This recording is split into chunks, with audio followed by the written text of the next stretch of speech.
हमारा next topic है electronegativity.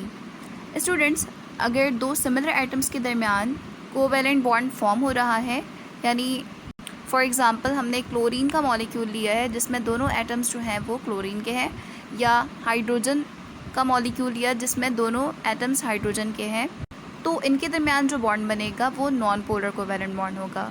इसी तरह से अगर कोवैलेंट बॉन्ड दो डिफरेंट एटम्स के दरमियान बन रहा है तो बनने वाला बॉन्ड पोलर कोवैलेंट बॉन्ड कहलाएगा, जैसे कि HCl।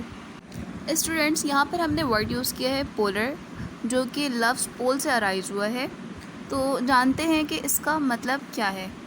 पोल्स का मतलब होता है चार्जेस, यानी अगर दो सिमिलर एटम्स हैं तो दोनों एटम्स की इलेक्ट्रोनेगेटिविटी यानी इलेक्ट्रॉन को पुल करने की सलाहियत बिल्कुल एक जैसी होगी, और उन दोनों एटम्स के पास इलेक्ट्रॉन 50-50% होंगे।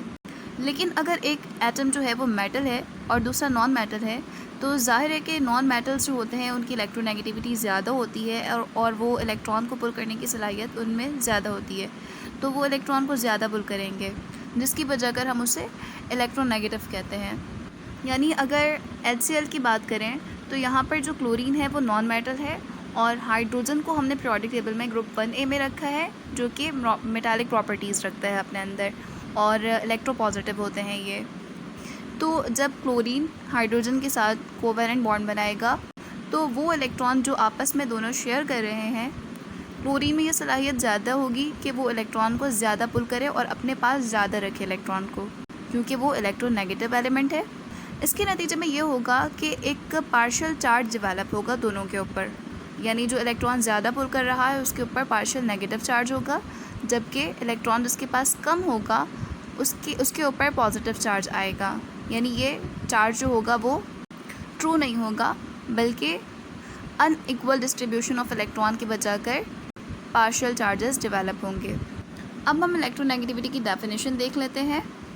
The power of an atom to attract the shared pair of electrons towards itself is known as electronegativity. यानी किसी भी एटम की उस इलेक्ट्रॉन पेयर को अपने तरफ अट्रैक्ट करने की सलाहियत या ताकत जो वो दूसरे एटम के साथ शेयर कर रहा है, वो उसकी इलेक्ट्रोनेगेटिविटी कहलाती है।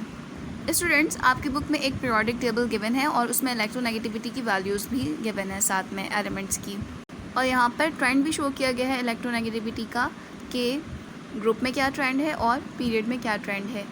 तो इसमें जो ज़्यादा इम्पॉर्टेंट चीज़ है वो ये है कि पीरियोडिक टेबल में सबसे ज़्यादा इलेक्ट्रोनेगेटिव एलिमेंट कौन सा है और सबसे ज़्यादा कम इलेक्ट्रोनेगेटिविटी किसकी है। तो सबसे ज़्यादा इलेक्ट्रोनेगेटिव एलिमेंट फ्लोरीन है, जिसकी इलेक्ट्रोनेगेटिविटी 4.0 है, जबकि सीजियम मेटल जो है उसकी इलेक्ट्रोनेगेटिविटी सबसे कम होती है और वो 0.7 है।